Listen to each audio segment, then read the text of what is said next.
누가복음 23장 26절과 27절의 말씀을 가지고 구레네 사람 시몬이 진 예수님의 십자가라고 하는 제목으로 은혜를 나누고자 합니다.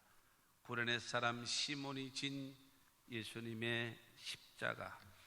여러분, 미국의 알라바마라고 하는 그런 지역이 있어요. 알라바마라고 하는 그 지역은 땅콩으로 굉장히 유명하답니다. 땅콩으로요. 근데 원래는 그 알라바마에 원래 그 모카밭이 많았답니다. 모카밭으로 아주 그냥 그 장관을 이뤘고 그랬대요. 그런데 어느 해부터인가 거기 자꾸 벌레가 생기고 그래서 이게 잘 안 되는 거예요. 그 효과를 보지 못하는 거예요. 그래서 이 알라바마에 있는 사람들이 모아가지고 이 벌레로 인해서 이 모카밭이 농사가 잘 안 된다. 어떻게 하면 좋겠는가 해서 연구를 하고 상의를 하고 이렇게 한 결과 몇 년 동안에 상의를 하고 그들이 결정을 내리기를 이거 그만하고 여기다가 땅콩을 심자.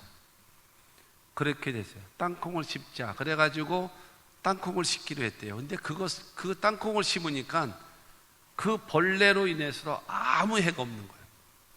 너무 잘 되는 거야. 너무 잘 되는 거야. 근데 그렇게 되어진 이후에 인조기지가 있잖아요. 인조기지가 많이 나오기 시작한 거예요. 그래서 그때도 농사를 진 사람들은 큰 어려움을 당했대요. 왜냐하면 인조기지가 많이 나오니까는 그 모카로 인해서 나오는 그 그것으로 인해서 하는 것이 그만큼 이 매출이 되지 않으니까 어려움을 당했다고 합니다. 그래서 그 알라바마 그 입구에 그게 써 있답니다. 모카밭의 벌레에게 그의 노고에 감사한다고. 그러니까 벌레가 모카를 어렵게 만들고 힘들게 하고 이 번성하지 못하게 만드는 거에 대해서 감사한다. 왜?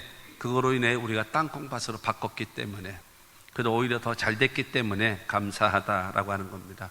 우리가 살아가는 삶이요, 한번 그렇게 생각을 해봤어요. 지금 현재의 삶이 최선이에요. 아주 선이고 좋아요. 그런데 그 결과가 최선이 된다면, 지금의 삶이 최선이고 그 다음에 마지막이 최선이 된다면, 이거는 뭐 말할 것도 없이 좋죠. 제일 좋은 선이고 그 다음에 마지막도 선이고. 그런데 지금의 삶이 최악이에요. 최악인데 마지막이 최선이 된다면 이거는 뭐 굉장히 좋은 거죠. 최악이 최선으로.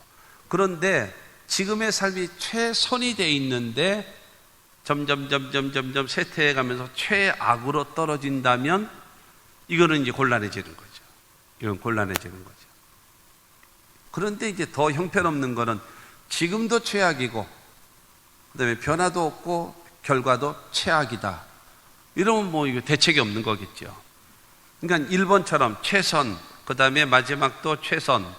이러면 뭐 제일 좋을 거고. 그러나 두 번째로는 지금은 최악 같지만 그러나 나중에는 최선이 될 것이다. 라고 된다면 되지 않겠습니까? 지금은 최선인데 나중엔 최악이 된다. 이것도 곤란해지는 거예요. 이것도 문제가 있는 거예요. 세 번째, 네 번째는 이거 문제가 되는 거예요. 지금 현재 최선이면 끝까지 최선이 되어야 하고, 할렐루야.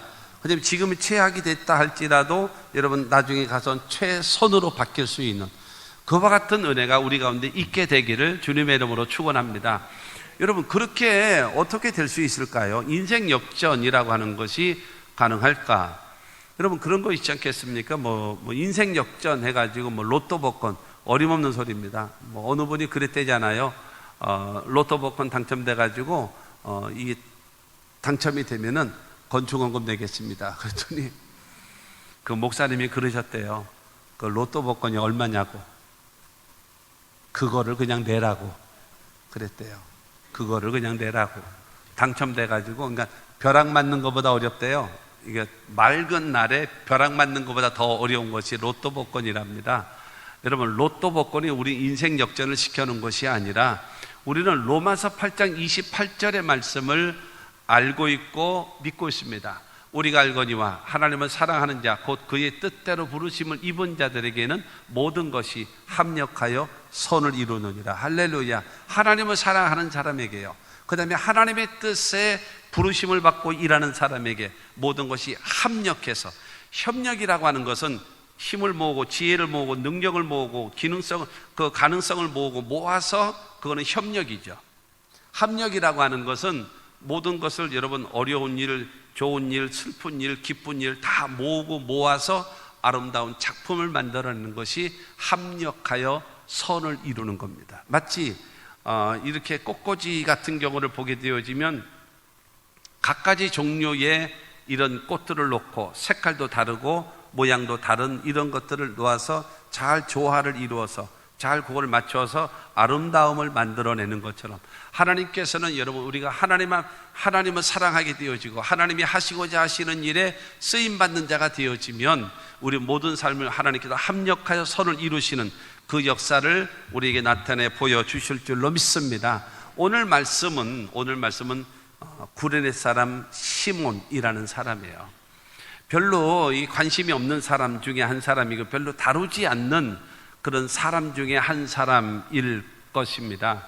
이 구레네라고 하는 지역은 아프리카 그 북부 지역에 있는 리비아 나라의 거기에 그 수도인 트리폴리라고 하는 그 지역, 그것을 옛날에 그 구레네라고 하는 지역이라고 했답니다.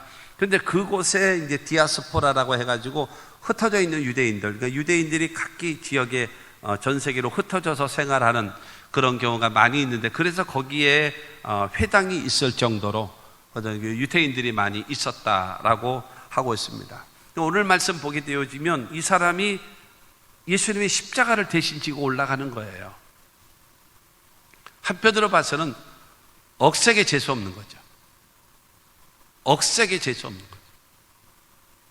인류 역사 가운데, 여러분 인류 역사 가운데 6,000년 역사 가운데 예수님을 위하여 도와줄 수 있는 딱 한 사람, 그것도 딱 한 번, 예수님의 십자가를 대신 지고 가는 그 일, 거기에 쓰임받는 사람이 누구냐? 이 구레네 사람 시몬이라는 거예요.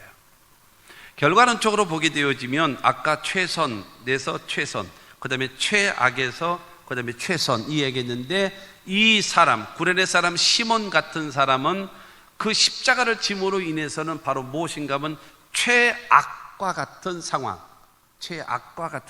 그런데 그 결과론적으로 보게 되어지면 최선으로 바뀌게 되는 그와 같은 은혜가 임하게 되어진 것입니다. 그러므로 오늘 말씀을 보게 되어지면 시몬이라는 구레네 사람이 시골에서 오는 것을 보고 이렇게 나와 있거든요. 그 소리는 뭐냐면 예수님의 제자가 아니에요. 예수를 믿는 사람이 아니에요. 예수를 따르는 사람이 아니에요. 아프리카에서 유월절 절기를 지키기 위해서 찾아온, 말하자면 유대인이었을 것입니다.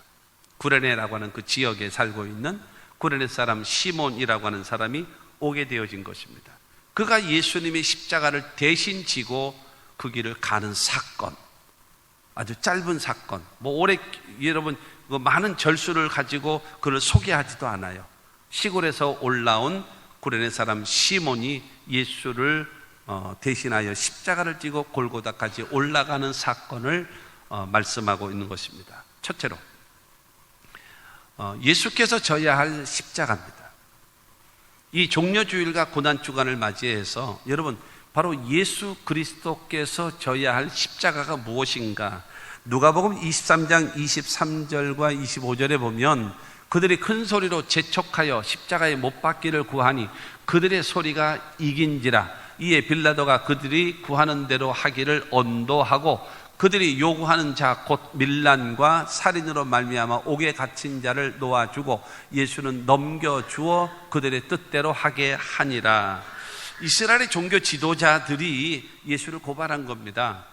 예수를 고발을 했는데 여러 가지 이유로 이 고발을 했는데, 이스라엘 백성들이 가장 그 자부심을 갖기도 했고 긍지를 갖기도 하고 그 다음에 어떤 누구에게도 타협하지 않는 그것이 있습니다. 그게 바로 무엇인가 하면은 첫째로는 유일신 야훼 하나님을 믿고 섬기는 겁니다. 야훼 하나님.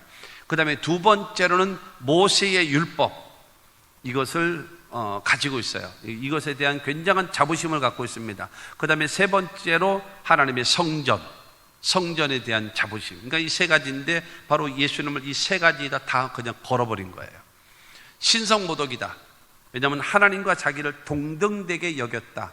그러므로 이 사람은 죽어야 한 사람이다. 두 번째로 이 사람은 모세의 율법을 어긴 사람이다. 이 사람이 하나님의 아들이라면, 하나님에게서 온 사람이라면 하나님께서 주신 율법을 어길 리가 없다.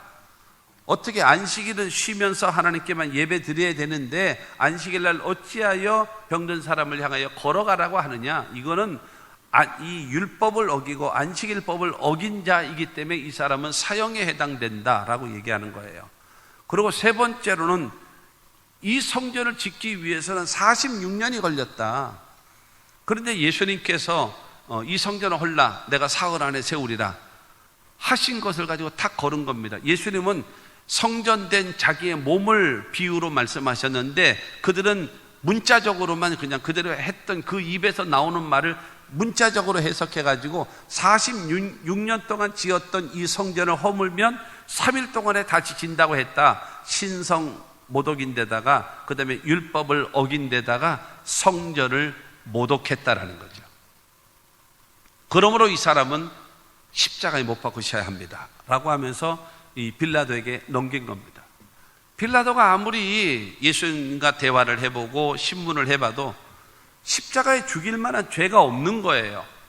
이게 종교적인 갈등이지 이게 정치적인 거라든가 무슨 이 윤리적으로나 무슨 도덕적으로나 뭔가 걸려있는 것이 아무것도 없는 것입니다. 그러자 이 빌라도는 절기가 되어지면 특사로 내보내는 경우가 있지 않냐, 관례적으로. 그러므로 이번에는 이 예수라고 하는 자를 6월절 특사로 도로 내보냈으면 좋겠다라고 이야기하는 겁니다. 그러자 대제사장들과 이스라엘의 사람들은, 이 동원된 사람들은 말하는 겁니다.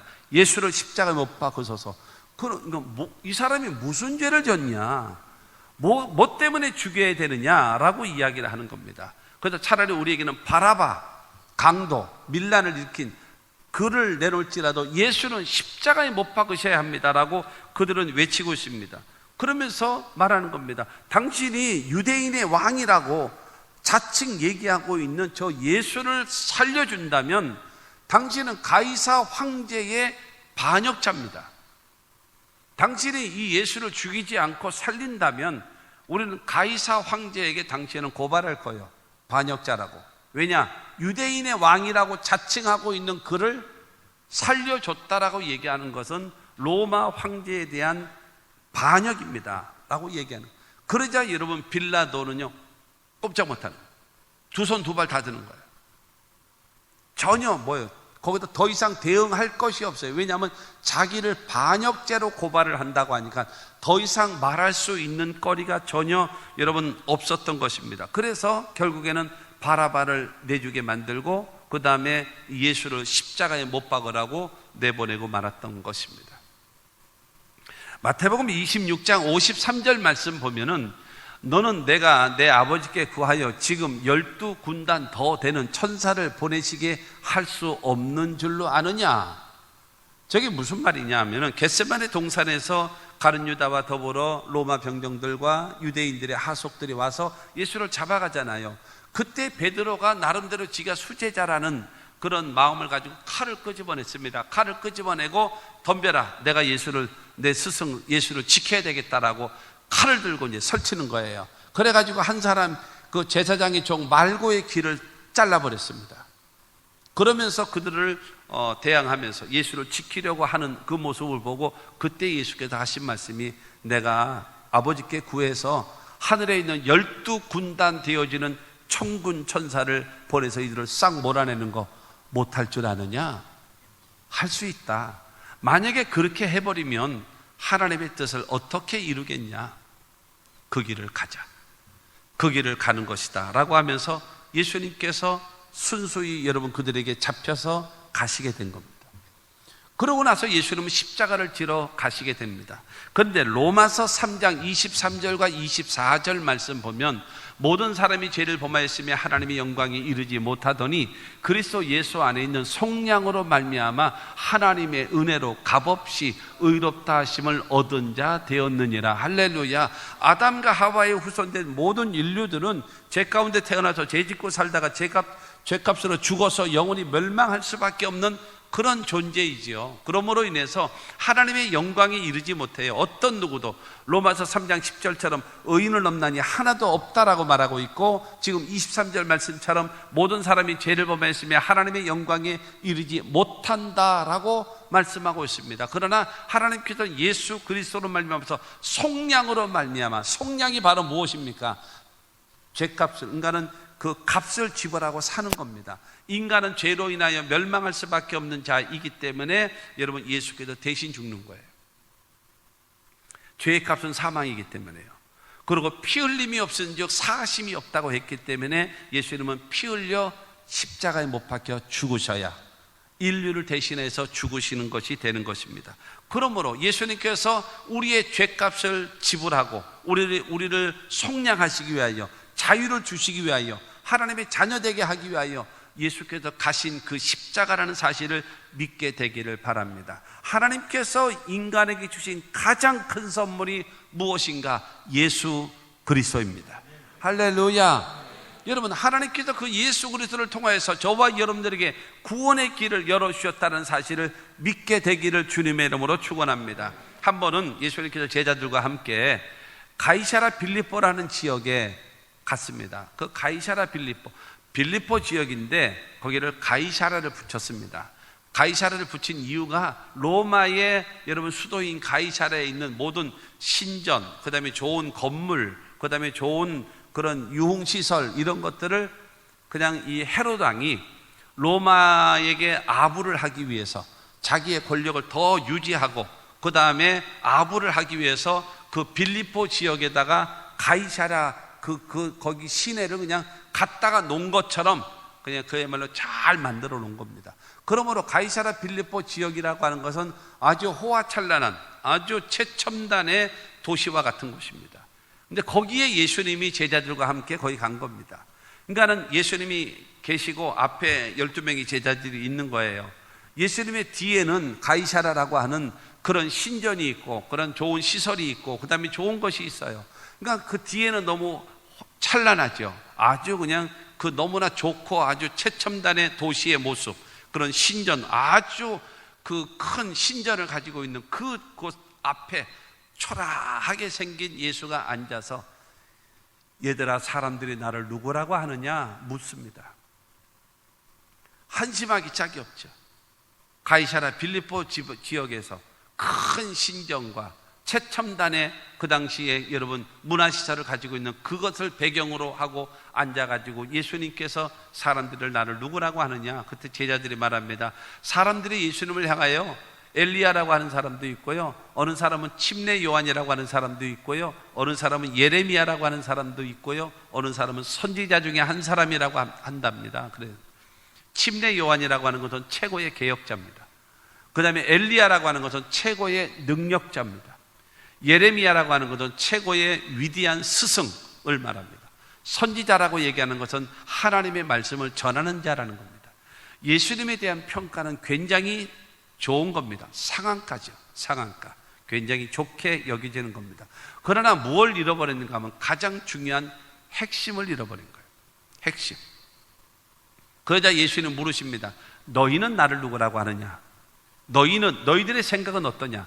너희들에게는 있어서 나는 누구냐라고 얘기합니다. 그때 베드로가 말합니다. 주는 그리스도시요 살아계신 하나님의 아들이십니다. 우리도 한번 고백해 보겠습니다. 제가 하는 말을 따라 하시기 바랍니다. 주는 그리스도시요 살아계신 하나님의 아들이십니다. 여러분 믿으십니까?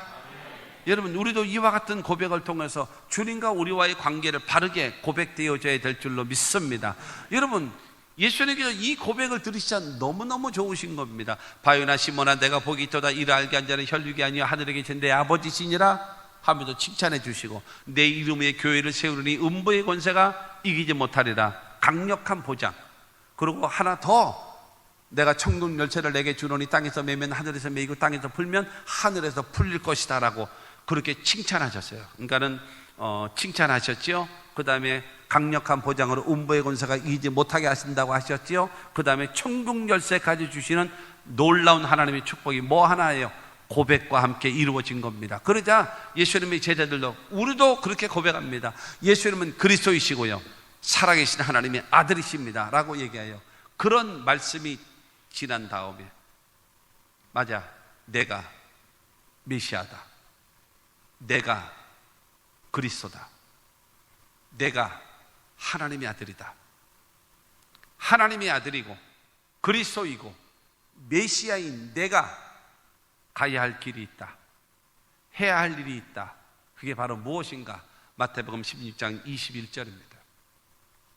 이때로부터 예수 그리스도께서 자기를 예루살렘에 올라가 장로들과 대제사장들과 서기관들에게 많은 고난을 받고 죽임을 당하고 제3일에 살아나야 할 것을 제자들에게 비로소 나타내시니, 맞아, 내가 메시아야, 그리스도, 하나님의 아들이야. 하나님의 아들 된 내가 해야 할 일이 있다. 첫째로 나는 예루살렘으로 올라간다. 두 번째로 장로들과 대제사장들과 서기관들에게 많은 고난을 받을 것이다. 세 번째로 나는 십자가에 못 박혀 죽을 거다. 그리고 네 번째로 사흘 만에 부활할 것이다. 이게 메시아인 하나님의 아들인 내가 가는 길이고 내가 해야 할 일이다. 그 전에는 예수를 향하여 주는 그리스도시요 살아계신 하나님의 아들이시라는 신앙 고백을 듣기 전에는 한 말씀도 하지 않았다가, 여러분, 베드로를 고백을 통해서 주는 그리스도시요 살아계신 하나님의 아들이시라는 신앙 고백, 여러분 예수님의 제자들도 맞습니다. 우리도 예수는 그리스도시고 살아계신 하나님의 아들이시라는 고백되어지자 예수님께서, 그래, 그리스도인 내가 해야 할 일, 예루살렘에 올라가고 고난을 받을 것이고 십자가에 죽을 것이고 사흘 만에 나는 부활한다라는 거예요. 여러분, 이것을 보여주신 겁니다. 사랑하는 성도 여러분, 예수께서 이 땅에 오셔서 바로 예루살렘에 올라가 고난을 받고 십자가에 못 박혀 죽으시는 이유가 무엇인가요? 로마서 4장 25절은 말합니다. 예수는 우리가 범죄한 것 때문에 내줌이 되고 또한 우리를 의롭다 하시기 위하여 살아나셨느니라. 할렐루야. 하나님은요, 예수 그리스도를, 우리의 인류의 모든 죄를 담당하기 위하여 십자가에 예수를 내어줬어요. 그러나 여러분, 죄만 담당한 것이 되는 것이 아니잖아요. 저와 여러분들을 의롭다라고 하셔야 되나요? 의롭다라고 얘기하는 것은 첫째, 일평생 죄를 한 번도 짓지 않은 것 같은 상태를 말합니다. 한 번도 죄를 짓지 않은 것 같은 상태. 두 번째로, 하나님 앞에, 아까 로마서 3장 23절 말씀처럼 모든 사람이 죄를 범하였으며 하나님의 영광에 이르지 못한다고 했잖아요. 그런데 의롭다라고 하는 것은 두 번째가 무엇인가 하면 하나님 앞에 부끄러움 없이 설 수 있는 상태를 말합니다. 세 번째, 의롭다라고 얘기하는 것은 마귀에게 너는 이런 죄 졌잖아, 이렇게 악한 자잖아, 이렇게 형편없는 사람이잖아 라고 하는 참소 받을 거리가 전혀 없는 상태, 그게 바로 의로운 존재예요. 예수 그리스도께서 저와 여러분들의 모든 죄를 위하여 십자가에 못 박혀 죽으셨고, 저와 여러분들이 일평생 죄를 한 번도 짓지 않은 상태처럼, 그 다음에 하나님 앞에 부끄러움 없이 설 수 있는 상태처럼, 그리고 마귀에게 참소받을 것이 전혀 없는 사람처럼 의롭게 만들기 위하여 예수님은 부활하셨다는 사실을 믿으시기를 바랍니다. 바로 예수님의 십자가가 바로 여러분 그 길인 것입니다. 고린도전서 15장 3절과 4절에도 말하고 있습니다. 내가 받은 것을 먼저 너희에게 전하였노니 이는 성경대로 그리스도께서 우리 죄를 위하여 죽으시고 장사 지낸 바 되셨다가 성경대로 사흘 만에 다시 살아나사. 할렐루야. 여러분, 예수님은 성경에 기록된 대로 우리를 위해서, 우리의 죄를 위해서 십자가 못 박혀 죽으셨고, 그 다음에 장사 지낸 바 되었다라고 하는 것은 무엇을 말하는가 하면 확실하게 죽은 걸 말합니다. 확실하게 죽었기 때문에 장사 지내는 거거든요. 장사 지낸 바 되셨다가 그 다음에 성경대로 사흘 만에 다시 살아나시는 바로 그 예수님의 길인 것입니다. 예수님이 가셔야 할 그 길은 바로 무엇인가? 저와 여러분들을 속량하기 위하여, 저와 여러분들의 죄를 담당하기 위하여, 우리를 의롭다 하시기 위하여 이 십자가의 길, 죽음의 길을 가셨다라는 사실을 믿게 되기를 주님의 이름으로 축원합니다. 두 번째로, 억지로 예수의 십자가를 대신 진 구레네 사람 시몬입니다. 오늘 본문 26절과 27절은 말합니다. 그들이 예수를 끌고 갈 때에 시몬이라는 구레네 사람이 시골에서 오는 것을 붙들어 그에게 십자가를 지워 예수를 따르게 하더라. 또 백성과 및 그를 위하여 가슴을 치며 슬피 우는 여자의 큰 무리가 따라오는지라. 예수님은 목요일 저녁에 잡히셨어요. 겟세마네 동산에서 목요일 저녁에 잡히셨습니다. 잡혀서 안나스라고 하는 대제사장, 그러니까 전의 대제사장이죠. 작년의 대제사장 안나스라는 사람의 뜰에서 이 신문을 당하셨어요. 그 다음에 가야바라고 하는 지금의 대제사장에게 가서 거기서 다시 신문을 받았습니다. 그런 다음에 여러분 빌라도에게 넘겨졌습니다. 그러므로 이 목요일날 저녁에 잡혀가지고 밤새도록 여러분 신문을 당한 거예요. 고통을 당하고 고난을 당하는 거예요. 그러고 나서 금요일날 아침 되어져서 빌라도가 그를 놓고 정식으로 신문을 하고 있습니다. 그렇게 하면서 이를 채찍으로 때려라 그랬습니다. 로마인들의 채찍은 어떻게 때리는 것이냐 하면은 가죽으로 된 아주 강력한 가죽입니다. 가죽으로 된 채찍입니다. 길게 되어 있습니다. 그 채찍 끝에는 여러분 나부로 된 갈고리가 있습니다. 나부로 된 갈고리. 그리고 짐승의 아주 날카로운 뼈, 그거를 이게 매달아 놨습니다.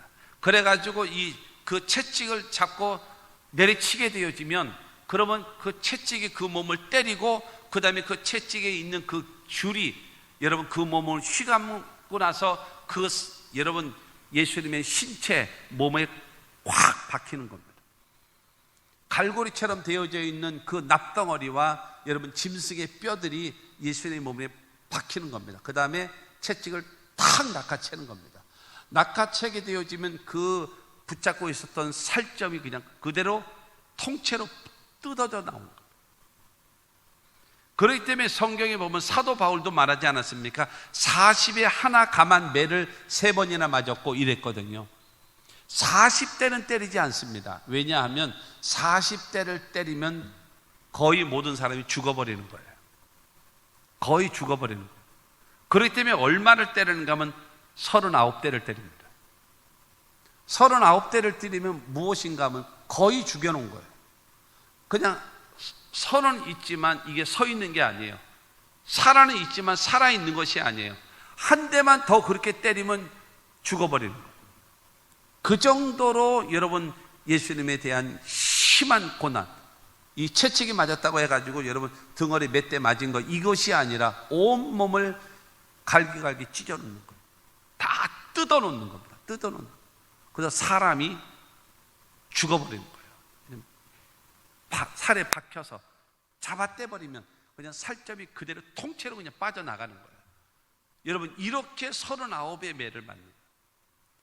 그러니 여러분 예수님이 견딜 수가 없는 겁니다. 가시관을 쓰시고. 그러고 나서 이 빌라도는 그 예수를 위해서 뭐라고 했어요? 십자가 형들 사형 선고를 내려버렸습니다.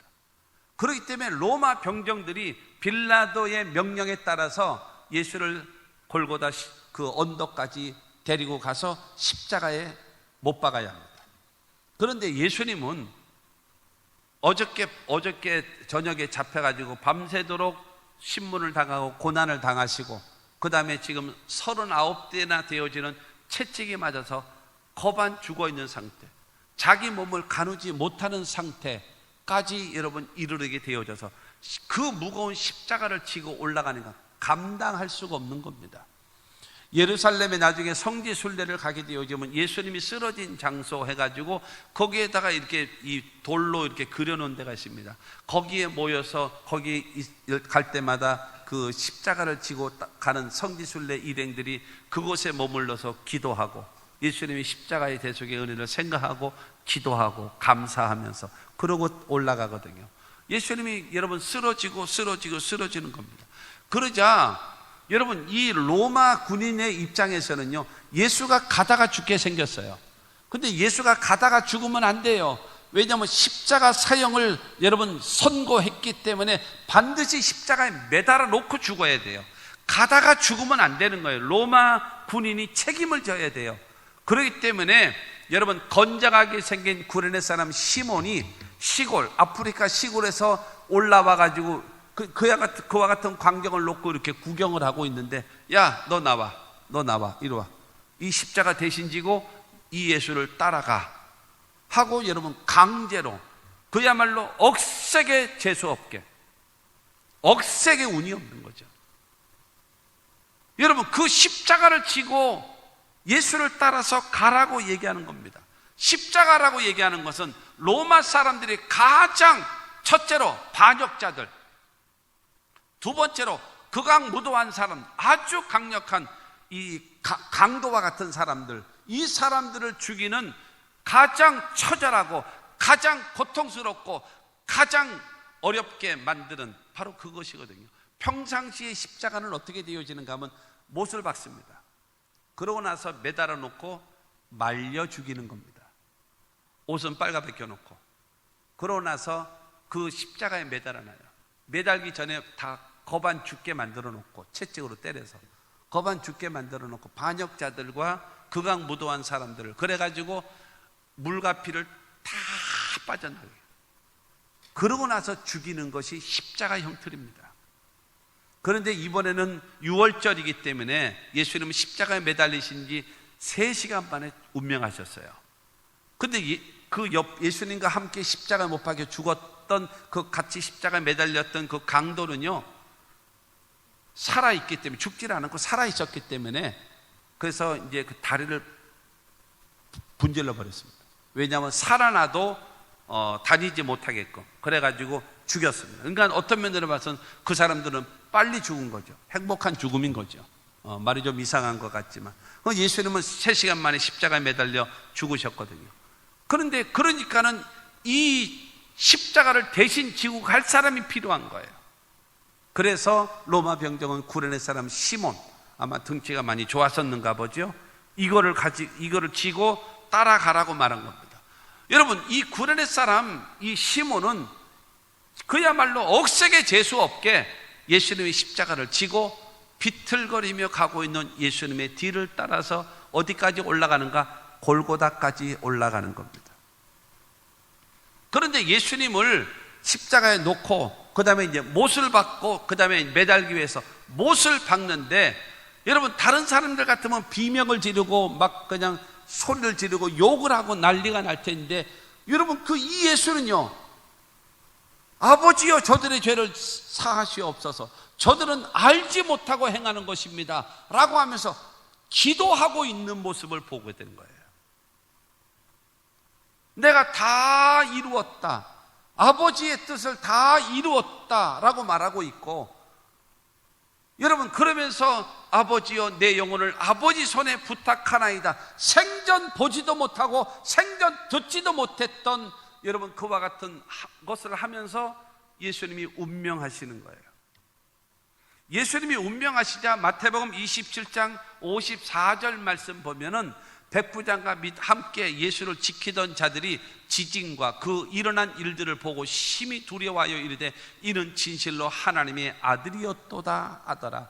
예수님께서 십자가에 못 박히시자 여러분 대낮에 그야말로 해가 빛을 잃어버리고 아주 캄캄하게 되어버렸어요. 그리고 예수가 운명하시는 순간 천둥 번개가 치고 지진이 일어나서 성경에 보게 되어지면 죽었던 자들이 많은 사람이 일어났다라고 해요.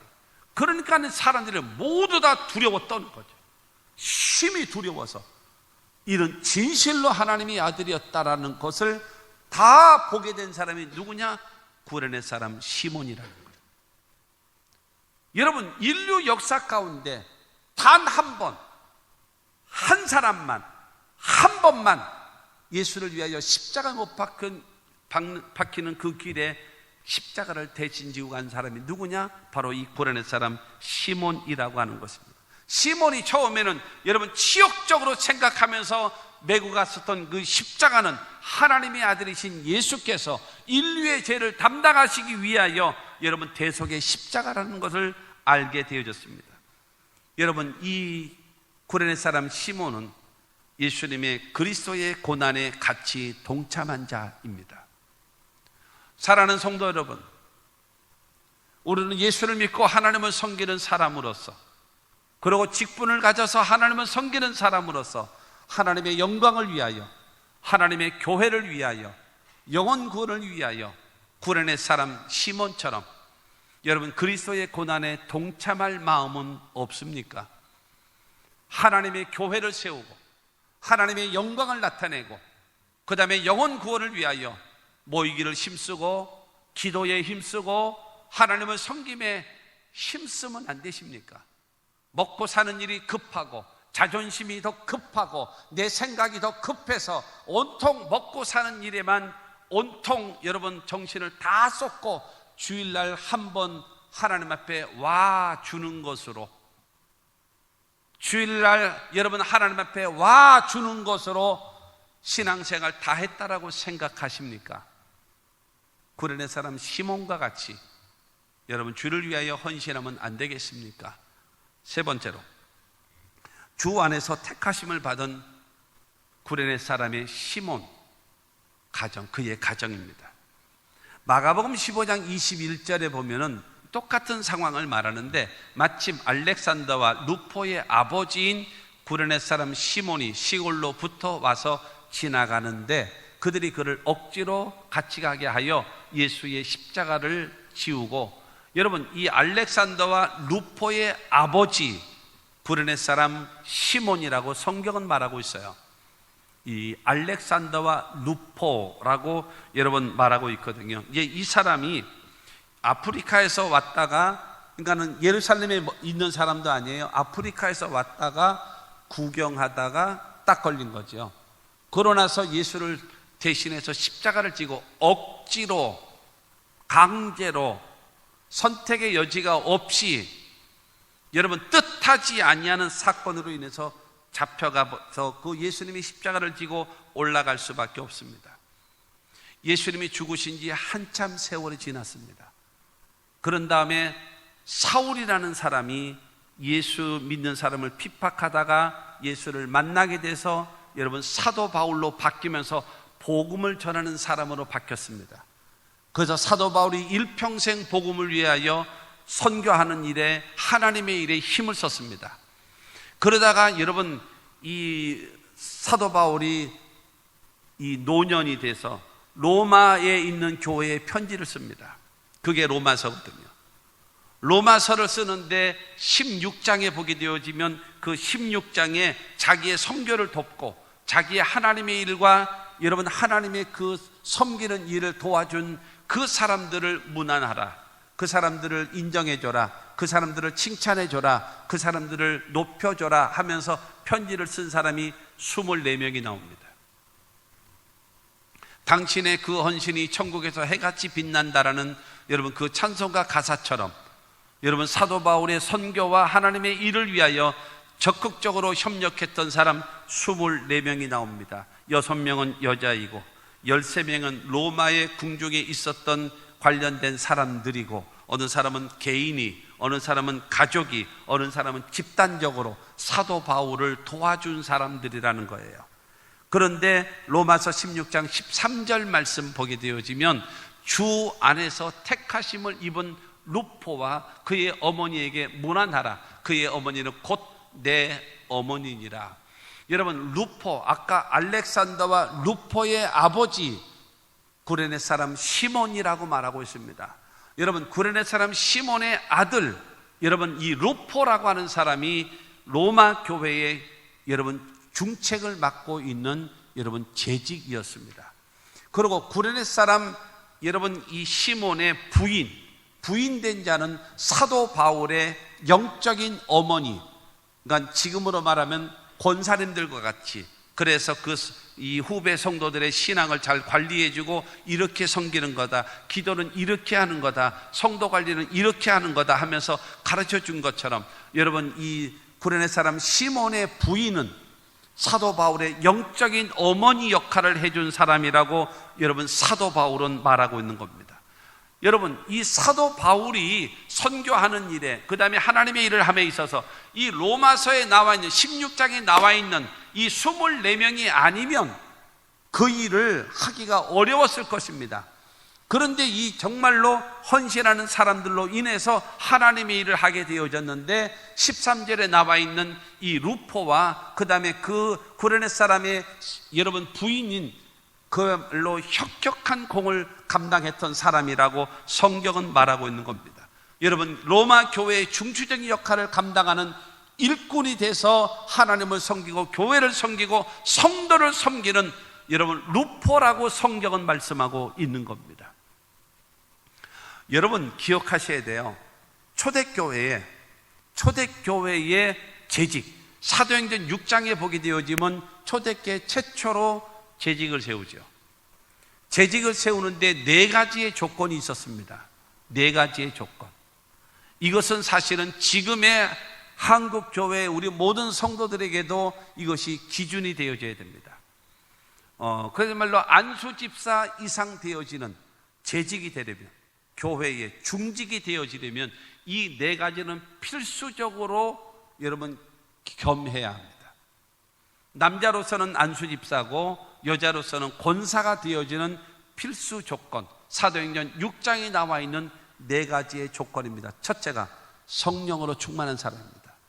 왜냐하면 하나님의 일은 하나님의 영의 지배를 받아야 일을 감당할 수가 있어요. 하나님의 일을 하면서 하나님의 영의 지배를 받지 않고 세상의 영을 지배를 받고 자기의 지식의 지배를 받으면 일은 여러분 잘못되는 겁니다. 사공이 많으면 배는 빨리 가야 되는데, 여러분 뜻이 맞지 않는 사공이 많으면 배가 어디로 가버려요? 산으로 가버리기 때문입니다. 하나님의 일은 하나님의 영에 충만한, 하나님의 영으로 충만한, 성령 충만한 사람이 되어져야 됩니다. 할렐루야. 2번째로는 믿음의 사람입니다. 믿음의 사람이라고 하는 것은 하나님에 대한 믿음입니다. 성부 하나님, 성자 하나님, 성령 하나님에 대한 믿음, 그리고 하나님의 말씀에 대한 확고부동한 믿음을 갖고 흔들리지 않고 여러분 추진해 나갈 수 있을 만한 믿음의 사람이 되어져야 한다는 거예요. 할렐루야. 그 다음에 3번째가 어떤 사람이냐면 지혜로운 사람입니다. 지혜로운 사람이라고 하는 것은 분별력이 있는 사람입니다. 분별력. 이 분별력이라고 하는 것을 통해서 옳고 그름을 분별하는 겁니다. 먼저 할 일과 나중 하는 일을 분별할 줄 아는 것, 그게 바로 누구냐? 지혜로운 자입니다. 그 다음에 4번째 조건이 바로 무엇인가 하면 칭찬 듣는 사람입니다. 누구에게요? 교회에서요? 아니에요. 세상 사람들에게, 이웃에게 여러분 칭찬받고 존경받고 인정받는 사람이 교회의 재직이 되는 겁니다. 할렐루야. 여러분, 첫째로는 성령 충만한 사람, 2번째는 믿음이 충만한 사람, 3번째는 지혜로운 사람, 4번째는 칭찬받는 사람이 되어졌기 때문에 제사장의 무리, 반대 세력들도 이 기독교의 도에 뭐를 해버렸다 그래요? 성경은 굴복했다 그랬어요. 그리고 날마다 모인 수가 더하여지는 부흥의 역사가 나타났다라고 성경은 말하고 있습니다. 우리 교회, 그리고 한국 교회의 재직들이, 그리고 주의 종들은 특별히 첫째로는 성령 충만하고, 2번째는 믿음으로 충만하고, 3번째는 지혜롭고, 4번째는 세상 사람들 앞에 칭찬 듣는 사람. 루포는 그와 같은 사람이라는 거예요. 구레네 여러분 사람, 그 시몬의 아들 루포, 로마 교회의 재직으로 헌신하고 있는 루포는 믿음의 사람, 성령의 사람, 지혜로운 사람, 그 다음에 칭찬 듣는 사람으로 살아왔기 때문에 재직이 됐다는 겁니다. 그러므로 사랑하는 성도 여러분, 우리들의 헌신으로 인하여, 나의 헌신으로 인하여 나와 더불어 우리의 가족이 하나님을 바르게 더 섬기고, 나로 인하여 내 자녀들이 나보다 더 나은 하나님을 향한 신앙, 교회를 섬기고 성도를 섬기며 살아가게 하면 안 되겠습니까? 살아계신 하나님을 믿는다면서요, 살아계신 하나님을 섬긴다면서요. 여러분 그런 말 아십니까? 자식은요, 저도 부모 밑에 자식이고 저 밑에도 자식들이 있습니다. 자식은요, 부모의 입에서 나오는 교훈을 배우는 것이 아닙니다. 자식은요, 부모의 입에서 나오는 교훈을 본받는 것이 아닙니다. 부모의 뒷모습을 보고 배우는 거예요. 부모의 뒷모습이 무엇입니까? 부모의 행동입니다. 부모의 신앙입니다. 부모의 인격입니다. 그대로 따라가는 겁니다. 나의 헌신으로 인하여, 나의 진실함으로 인하여, 나의 여러분 올바름으로 인하여서 나보다 더 하나님을 섬기는 그와 같은 저기 미국의 메릴랜드 지역에 가서 온누리교회였던 것 같아요. 온누리교회, 그 미국에 거기 부흥회를 이 두 교회를 갔었었는데, 서울에서 목회할 때 거기서 이제 딸 둘에다가 아들 하나가 있어요. 그런데 그거 했더니 그 이제 하루는 그 삼남매가 그 특주를 하는 거야. 특주, 첼로, 하나는 바이올린, 그 다음에 하나는 플룻, 셋이서 이걸 하는 거예요. 그러면서 자기 아들을 나한테 소개를 하면서 얘가요, 내 목회하는 모습을 보고 신학을 한다고 해서 지금 신학을 하고 있습니다. 그러면서 이것이 나에게 아주 염장을 지르고 앉았더라. 나를 약을 올리는 거예요. 그래서 내가 그랬습니다. 우리 딸이 나 같은 사람하고 시집간다 그랬어. 그래서 내가 질 사람은 아니잖아요. 그랬거든요.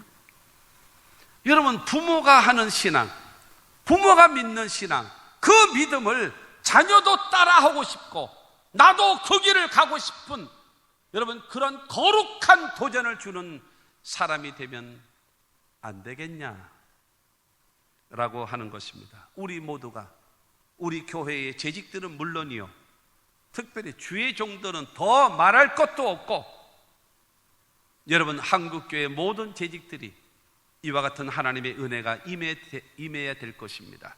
에베소서 1장 4절 말씀 보면, 그 창세전에 그리스도 안에서 우리를 택하사 우리도 사랑 안에서 그 앞에 거룩하고 흠이 없게 하시려고.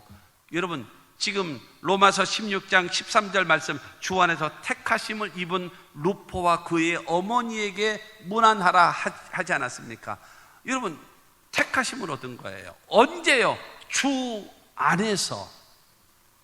근데 지금 읽었던 에베소 1장 4절 말씀, 언제 택하셨는가? 창세전에.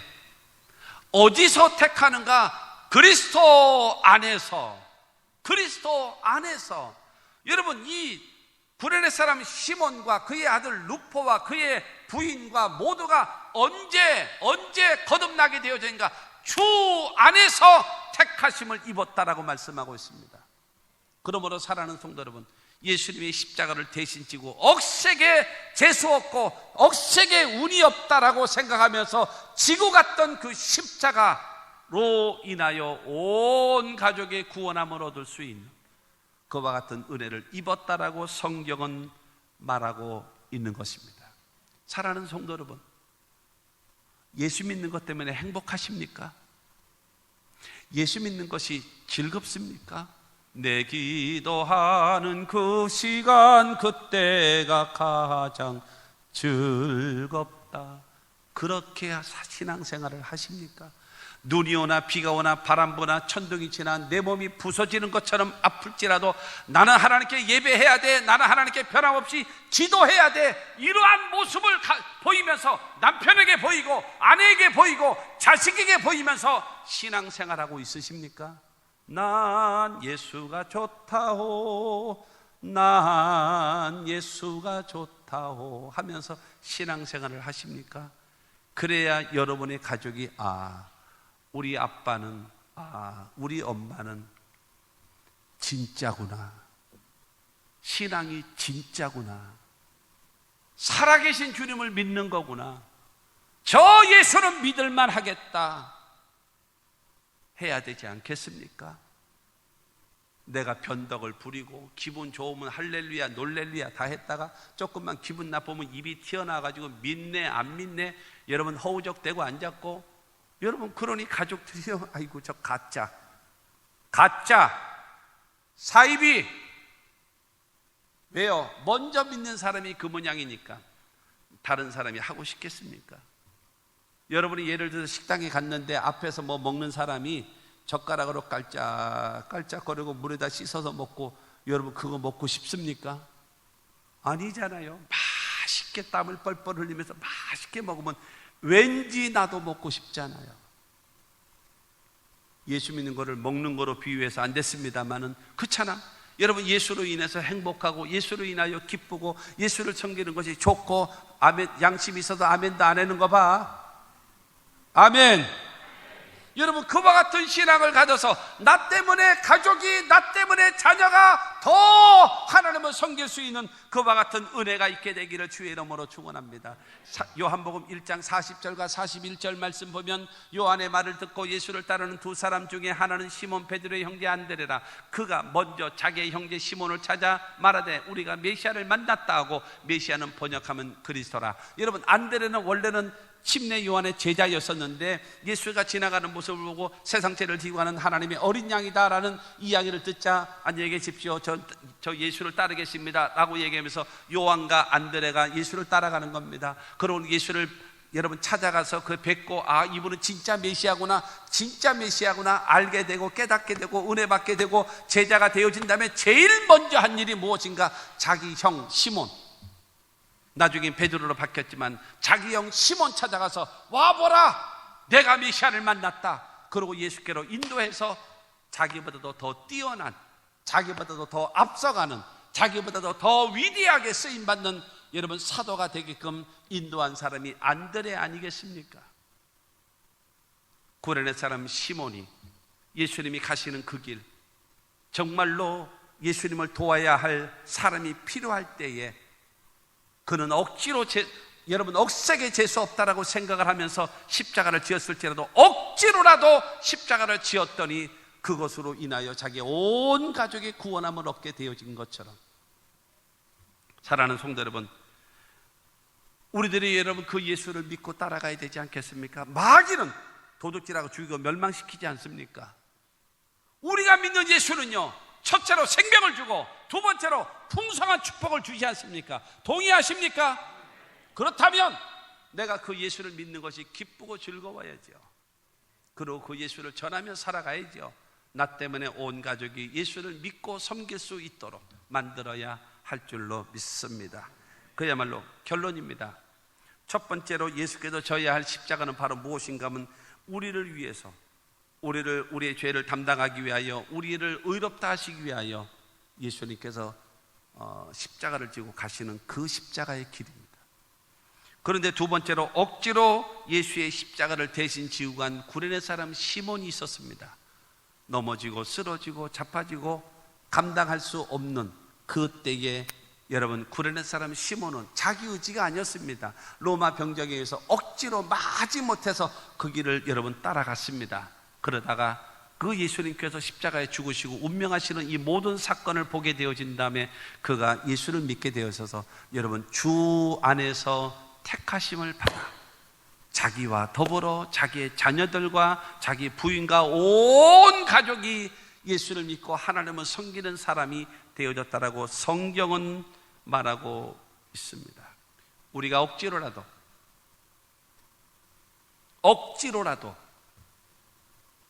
구레네 사람 시몬처럼 하나님의 영광을 위하여, 하나님의 교회를 위하여, 영혼 구원을 위하여 헌신해야 된다고 생각하지 않으십니까, 여러분? 그래야 되지 않겠어요? 그리스도의 남은 고난에 동참하는 심정으로 해야 되지 않겠습니까? 얼마나 바쁘시길래 예배도 소홀히 여기고, 얼마나 바쁘시기에 기도도 잊어버리고, 이 코로나라고 하는 핑계를 대면서 예배도 잃어버리고 기도도 잃어버리고, 그리고 하나님 앞에 헌신도 잊어버리고, 그러면서 여러분 온 가족이 신앙생활 하기를 불가능한 거 아시죠? 나는 여러분들에게 촉구합니다. 나와 더불어 우리의 가족과 자녀들이 하나님의 일꾼이 될 수 있도록 억지로라도 그리스도의 남은 고난에 동참하는 자가 되어져서 하나님께서 나와 내 가족과 내 자녀들과 모두를 축복하시는 하나님의 사람들이 됩시다.